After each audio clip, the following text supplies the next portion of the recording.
digamos, el mejor momento histórico de este país fue el haber sabido recibir en su momento a los chilenos que salieron después del golpe de Estado del 11 de septiembre del 73 en Chile, a los republicanos españoles, claro. En fin, claro, que también no siempre lavamos bien la ropa en casa, pero sí somos muy aptos para la solidaridad, el concepto de familia amplia. Claro, ¿no? y que además también los políticos saben aprovecharse muy bien de esa solidaridad. Ahí viene el punto, ¿en qué momento se detiene este ímpetu, creo yo, del terremoto?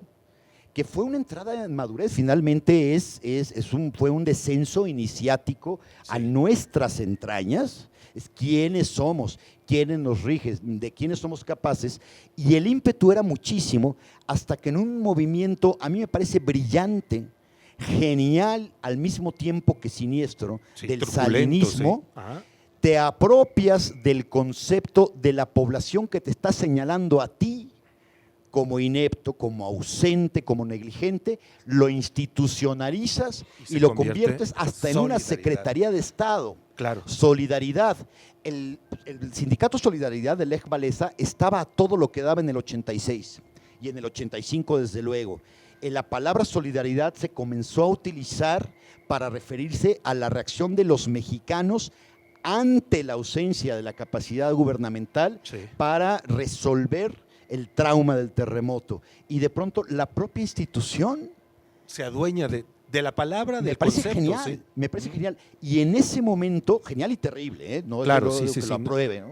O sea, sí muestro admiración por cuanto de siniestro tiene. Sí, claro. Pero fue efectivo. Pero es un golpe que Goebbels hubiera admirado, digamos. Absolutamente, ¿no? Y eso no le quita a Goebbels, que es tan siniestro como genial. Claro. Pero sí para el ímpetu. Yo creo que sí lo detiene. Y desde luego, esto es mi opinión y ustedes podrán estar de acuerdo, ¿no? Digamos, yo recuerdo haber visto cuán relacionado estaba el gran movimiento hacia la democracia en México con el terremoto del 85. Ajá. Yo no consigo ubicarlo, vincularlo con el 2 de octubre del 68. Yo creo que ese movimiento, ese ímpetu, si bien se encontraba inserto el imperativo del no se olvida, yo creo que eso sí llegó a ser detenido a través de la Guerra Sucia en los años 70. 71, pero digamos, yo creo que ese ímpetu ya se había congelado. Apagado. En el 85 despierta otra vez esa desazón y esa energía. Al llegar el salinismo lo detiene porque dice, yo también soy terremoto del 85, ¿le suena? Sí. O sea, finalmente dice el gobierno que era el culpable inmediato, el rostro inmediato el que había dicho que los muertos habían sido 2,000, cuando se calcula que eran entre 30,000 y 50,000, ¿no? Y de pronto dicen, nosotros somos solidaridad. Claro. Nosotros somos como Lech Walesa, nosotros somos como la sociedad mexicana que supo salir al quite cuando nosotros no estuvimos presentes. Sí logró detenerse y sin embargo creo que todavía el último coletazo del terremoto del 85 viene desde luego en el 94, cuando se le hace grumos el engrudo al salinismo, tiene lugar la rebelión, el alzamiento zapatista, y creo que ese guardadito del terremoto del 85 es el que permite finalmente que se llegue a la transición democrática del 2000. Al fracasar nuestra democracia niña, nos sentimos o nos sabemos culpables de haber perdido ese ímpetu que nos generaron, que costó 30,000 muertos, por lo menos, ¿no? Claro. Dices, de pronto ese ímpetu se apagó. ¿Qué es finalmente de lo que trata tu libro? Es decir, de la memoria y del olvido. ¿Qué es la memoria? ¿Qué es el olvido? ¿Y cómo recordamos? ¿Y cómo nos hacemos olvidar? ¿Cómo recordamos? Exacto, ¿cómo olvidamos? Y bueno, mi inquietud como alguien, pues, tenía yo 15 años, 14 años, que despertó a la vida y probablemente a la conciencia crítica, a su chilangueidad y a su mexicaneidad, y es la etapa de formación radical de un individuo, es la adolescencia, ¿no? Digamos, muy pronto asumí que me importaba y me atañía la ciudad y el terremoto y lo que yo iba leyendo junto con mis contemporáneos sobre lo que era mi país y lo que necesitaba y lo que yo, como alguien interesado en crear y en registrar artísticamente algo, podía o debía hacer. Eso al margen de si salía yo a la calle con una brigada o no. Claro, sí, sí, sí. De todos modos estabas al tanto, digamos. Claro, Y tu todos. familia estaba al tanto y los noticieros estaban al tanto. No podías no estar Claro. involucrado. Ahora, mi pregunta fue, estuve siempre atento a cuándo iba a surgir el registro literario del terremoto del 85. Y esperé con mucha paciencia. Escribí seguirás yo un esperando. cuentecillo, escribí un cuento, y yo decía, bueno, ¿dónde está la está la gran gran novela novela? del terremoto? Nada. Pasaron 10, 15 años y seguía yo sintiendo, desde luego podía reconocer, y era terrible, que un acontecimiento de tal magnitud para la historia de América Latina y del mundo, no digamos de México, ¿por qué tenía un registro literario tan escueto? Había un poema de José Emilio Pacheco, Uno de Paz. uno de Octavio Paz, la obra de teatro maravillosa de Vicente Leñero, Leñero. La máquina de coser, que Estela Leñero llevó a la escena 3 años después del terremoto, fue una de sus primeras puestas en escena, algunos cuentos, y desde luego estaba el gran libro, bueno, había 2 libros que eran muy contrastantes.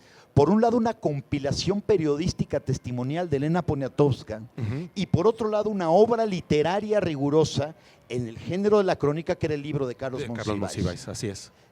De todas maneras, había muy poca literatura. Claro. Y lo que me llevó a hacer este libro era, voy a escribir un libro sobre algo que no hay, a tratar de entender por qué un acontecimiento tan importante no tiene literatura.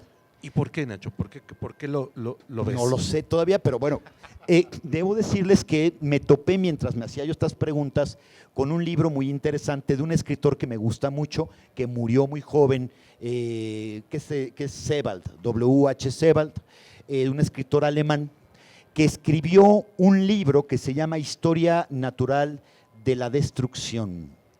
Y lo que él decía, él había hecho un viaje a las ciudades alemanas, Bremen, Colonia, y él de niño le había tocado un poquito de refilón todo lo que le habían contado de lo terrible de los cientos de miles de muertes de civiles que fueron incinerados con una versión primitiva del napalm en los bombardeos de retaliation, le llaman, ¿no? De venganza, porque eso fueron Claro. en los bombardeos de la Fuerza Aérea Británica a la destrucción de las ciudades alemanas. Sí, porque Y- ya no era necesario. Igual que Hiroshima y Nagasaki, las bombas de Hiroshima fueron un mensaje para los soviéticos, no para los japoneses, ¿no? Pero bueno, ¿por qué? ¿Cómo habían resuelto y digerido los japoneses Hiroshima y Nagasaki? Y Sebald se preguntaba, ¿por qué no hay literatura? ¿Por qué nadie habla de eso? Claro. Ahora, la respuesta que Sebald encuentra a por qué no había una literatura de esos cientos de miles de muertos alemanes después de la guerra, niños, mujeres, gente inocente, dice, claro, porque Alemania se sentía o se sabía culpable.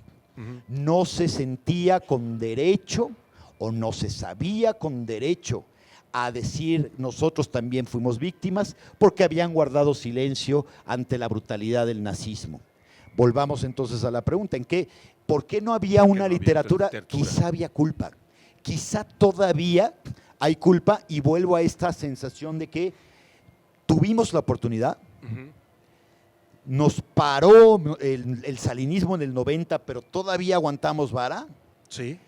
Se generó un cambio importante en una sociedad civil sí. participativa en el 2000, pero después al fracasar, porque es evidente, hoy más que nunca es evidente que fracasó también eso, yo creo que nos sentimos culpables y no nos sentimos autorizados a generar un registro artístico, porque sí Claro. hay un registro Fotográfico, Sí. ¿no?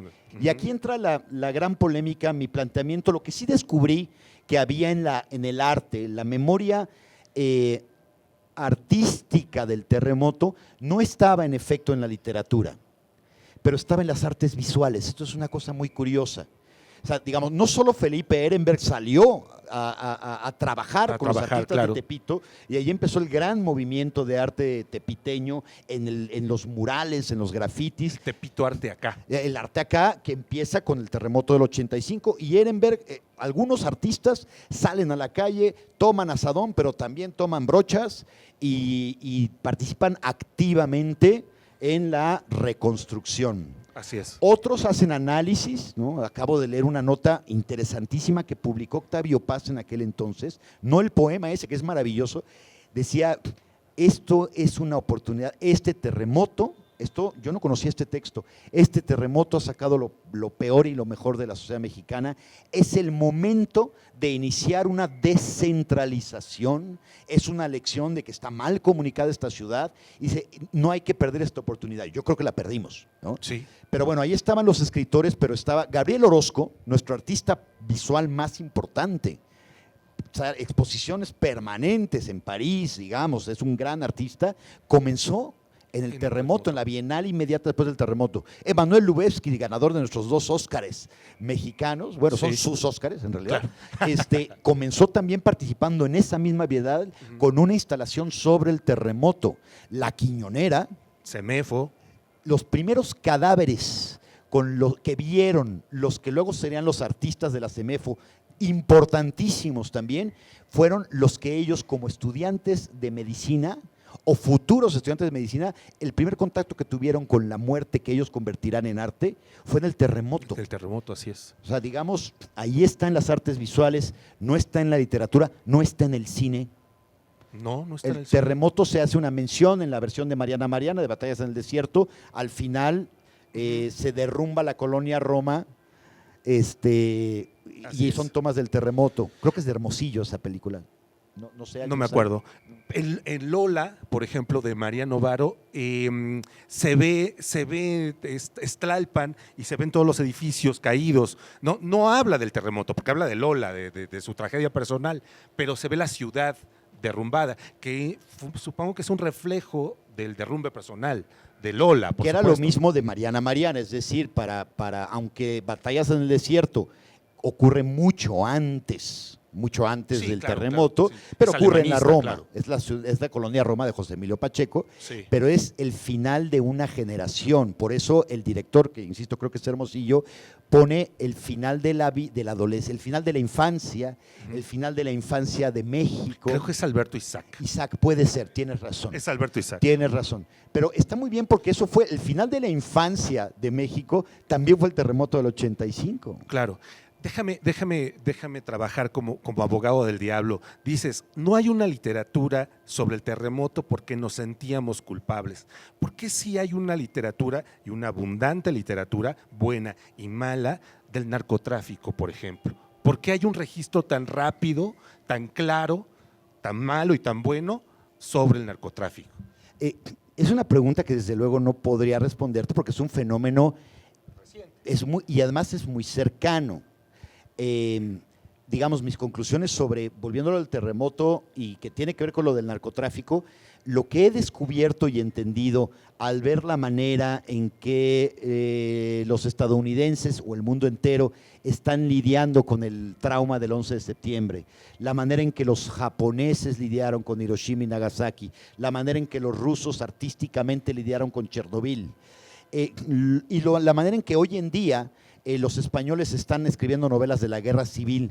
Es a las generaciones que no vivieron esa experiencia, es a los chilenos que no vivieron el golpe de Estado, es a los argentinos que no vivieron las juntas militares, a quienes de alguna manera les corresponde hacer ese gran acto de registro artístico para el olvido,